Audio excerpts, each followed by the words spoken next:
আসসালামু আলাইকুম সুপ্রিয় দর্শক, আশা করি আপনারা সবাই ভালো আছেন এবং সবাইকে স্বাগতম জানাই আমার একটা নতুন ব্লগে। ব্লগটি আরম্ভ করার আগেই সবার কাছ থেকে ক্ষমা চাই, যেহেতু আমার ভয়েসটা ক্লিয়ার না আসা পারে, বহুত সর্দি লাগছে আমার, তার জন্য গলা ভাঙ্গা ভয়েস নিয়ে ব্লগটা স্টার্ট করলাম। আর এই যে ফ্লাইওভারটা দেখতেছেন, এটা কিন্তু হচ্ছে গোয়ালপাড়ার মাকড়িতে। আর গোয়ালপাড়ার মাকড়ি থেকে আমি গেতেছি একটি সুন্দর পার্কে, যে পার্কটা আপনারা হয়তো বহুত জনের ব্লগে দেখছেন, বহুতের ভিডিওতে দেখছেন। ফার্স্ট টাইম আমি গেতেছি ব্লগ ক্রিয়েট করার জন্য। আর এই যে দেখতেছেন ফ্লাইওভার সাইডে গেতেছি, পুরা হাই স্পিড হাইওভার, এটা পুরো মানে পুরো মজাদার একটা রাস্তা বানাইছে আগের তুলনায়। রাইট সাইডে চলা ট্রাকের স্পিডটা একবার অনুমান করেন, মানে বহুত স্পিডে গেতেছে, যেহেতু হাই রোড আর হাই স্পিডে যাওয়ার জন্য রাস্তাটা একদম বেস্ট, তার জন্য পুরো স্পিডে গেতেছে। আমরা সাইড দিয়ে গেতেছি বাইকে, মানে বর্তমান রাস্তাঘাটে চলা পুরো সেফটি মেনটেন করে চলা লাগে। এদিকে দেখেন আমি তাসলিমুল এবং আমার একটা ড্রাইভার, পার্সোনাল ড্রাইভার আছে, তিনজনে মিলে এই পার্কের দিকে রওনা দিলাম। আর অল্প টাইম যাওয়ার পরে আমরা পার্কটা পাইলাম। এই যে লেফট সাইডে দেখতেছেন পার্ক, ডক্টর ভূপেন হাজারিকার মূর্তি দেখতেছেন। এই ভিতরে গেলে কিন্তু এই পার্কটা পাওয়া যাবে আজকে, মানে আজকের ব্লগটা হেনেই করবো। এই পার্কটা মেইনলি ছোট ছোট বাচ্চাদের জন্য, যারা 18+ আছেন তাদের জন্য এই জায়গাটা হয়তো মেবি টাইম ওয়েস্টের একটা জায়গা পারে, কিন্তু ছোট ছোট বাচ্চাদের জন্য শেখানোর জন্য, জানার জন্য বহুত কিছু আছে। এই যে দেখতেছেন ডক্টর ভূপেন হাজারিকার বড় একটা মূর্তি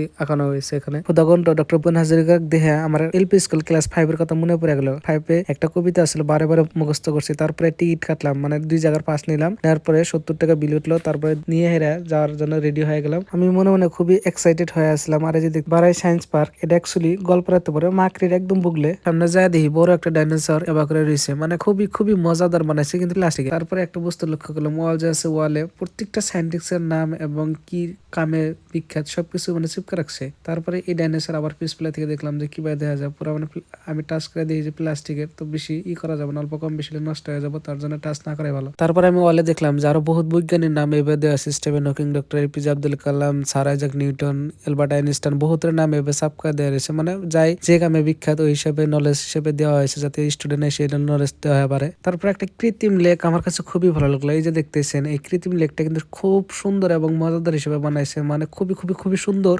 অ্যাকচুয়ালি সবকিছু সাইন্টিফিক হিসাবে বানানো হয়েছে, যাতে সাইন্টিফিক নলেজ স্টুডেন্টে বা আন মানুষ এসে নেওয়া পারে, নলেজটা যাতে ভালো হয়, তার জন্য প্রত্যেকটা বস্তু ফিজিক্সের রিলেটেড বস্তু বানাইছে। আরো খুবই ভালো লাগে, এনজয় করে ভালো লাগে, খেলাধুলা করে ভালো লাগে। আর এই রুমটা যে দেখতেছেন, এই রুমটার নাম দেওয়া হয়েছে এক্সট্রা করে পাজল রুম, মানে এই জায়গায় সবকিছু মানে আলাদা করা রয়েছে, আপনারা নিজের দিমাগ লাগা ঠিক করা লাগবে। অন্যদিকে দেখি তাসলিমুল এভাবে এনজয় করতেছে, মানে ছোট বাচ্চা যেহেতু বাচ্চারই কাম, বস্তুটা আমার ভালো লাগছে। তারপরে দেখলাম পৃথিবীর বুকে একটা বড় পৃথিবী, যেটা টাচ করা যাবে না, মানে পুরো বেলেগ ধরনের বানাইছে, টাচ করলে নষ্ট হয়ে যাবো। এবং সব থেকে বড় কথা হলো এই যে মহাত্মা গান্ধী দেখতেছেন, কিন্তু সাইডে থেকে মহাত্মা গান্ধী বিলকুল দেখা যাবে না, মানে পুরো আশ্চর্য ধরনের বানাইছে। কি ধরনের যে টেকনিক খাটাইছে রে বাবা, আপনি সাইডে থেকে ভাববেন না যেটা মহাত্মা গান্ধী, কিন্তু দেখেন সাইডে থেকে কোনো কিছু দেখা যায় না, কিন্তু সামনে থেকে দেখবেন একদম সাক্ষাৎ মহাত্মা গান্ধীরই বানাইছে। মানে খুবই খুবই আশ্চর্য বস্তু বানাইছে, মানে এত দিমাগ, খুবই মজা লাগছে।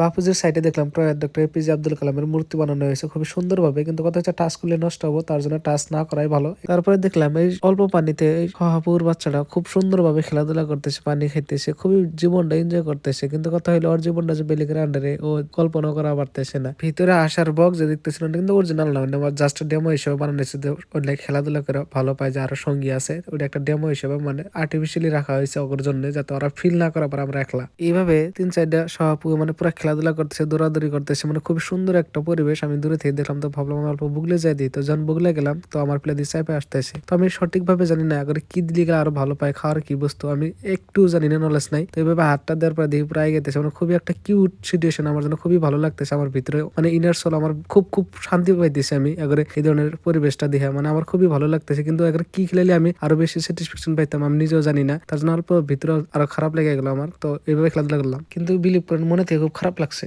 নেক্সট আমরা গেলাম নার্সারিতে। নার্সারিতে যায় দেখি তাসলিমুল সাপটা পুরো মার দিতেছে। আমি বললাম না সবল দিব দিও, তারপরে আমি যাই দেখি যেটা কাঠ দিয়ে বানাইছে। আমি ভাবছিলাম যে প্লাস্টিকের হবো, কিন্তু দেখি কাঠ দিয়ে বানাইছে। মানে এই টাইপ আমরা বেশিরভাগ মুভিতে দেখি, মানে এই টাইপ সিনারি, তো এটা ওই মুভির থেকে হয়তো কপি করে করছে, অডিয়েন্স ভালো পায়। আর এই জায়গায় যে দেখতেছেন, এই জায়গায় কিন্তু গাছের দ্বারা তৈরি, মানে কাঠ দিয়ে বানাইছে। কভার গেলে উপরে কালি টালি মাহা দিছে বা সিমেন্ট বা আদি ইত্যাদি রং দিছে, যাতে ভয়ানক দেখা যায়, জঙ্গলি টাইপের দেখা যায়, যাতে মানুষ আইসে অডিয়েন্স আইসে একটু ভালো পায়। পানিটার কালারটা দেন ওই লেভেলে বানাইছে। কিন্তু সব থেকে বড় কথা হলো এইটুক জায়গাও কিন্তু আন্ডার সিসি ক্যামেরার আন্ডার আছে। তারপরে আমি নার্সারি থেকে থাকা প্রত্যেকটা গাছের দিকে তাকাইলাম, গাছের প্রাইসটা দেখে আমার একটু মাথা ঘুরে দিয়েছে। মানে যে লেভেলের প্রাইস, ওই লেভেল দিয়ে আমি প্রায় 1 বছর চালাপাম বর্তমান যে আমার কন্ডিশন। তো প্রত্যেকটা গাছের প্রাইস মানে 1000, 1200, 1500, 1700, 800, 900 এরকম ধরনের। একটা গাছ দেখাইতেছি, আপনার অল্প ওয়েট করেন। এই যেটা দেখতেছেন, এটা হচ্ছে বাংলাদেশি আম, 4 কেজি হবো, তো 1600 টাকা দাম। তাহলে ভাবেন কতটুকু প্রাইস, এই পয়সা দিয়ে বর্তমানে আমি 1 বছর চালাপাম, কিন্তু গাছের কোয়ালিটি একদম উন্নত। এন্ড সব থেকে বড় কথা হচ্ছে এই জায়গায় এসে যদি এই বস্তুটাকে আমি নাই দেখাই, তাহলে কি বা কথা হইলো। ইতিমধ্যে আপনারা বহুত জনের ফেসবুক হিস্ট্রি বা পোস্টার দেখছেন যে এই হাতি নিয়ে ফটো ওঠে সবই হয়তো বাইরে থেকে ভাবে যে এটা অরিজিনাল, কিন্তু এটা একটা ডুপ্লিকেট মানে ডেমো। এটা বাইরে থেকে দেখলে গেলে মনে হয় একদম হুবাহু অরিজিনাল।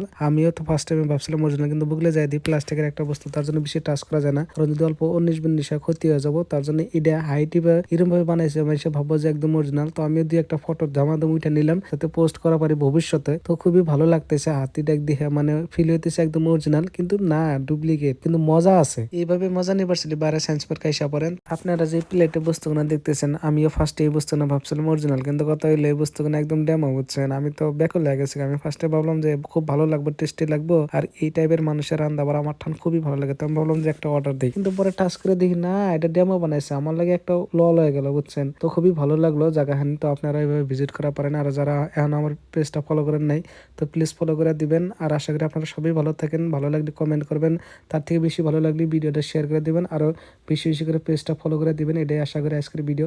এতটুকুই, আপনারা যতটুক পারেন আমার এই পেজটা ফলো করে দিন, আরও ভালোবাসা দিন, যাতে নতুন নতুন কন্টেন্ট আপনাদের জন্য রেগুলার আমি বানানো পারি, আর আপনাদের জন্য প্রত্যেকটা ভালো ভালো জায়গায় আমি যাওয়া পারি ভিডিও শ্যুট করার জন্য। ধন্যবাদ। খোদা হাফেজ।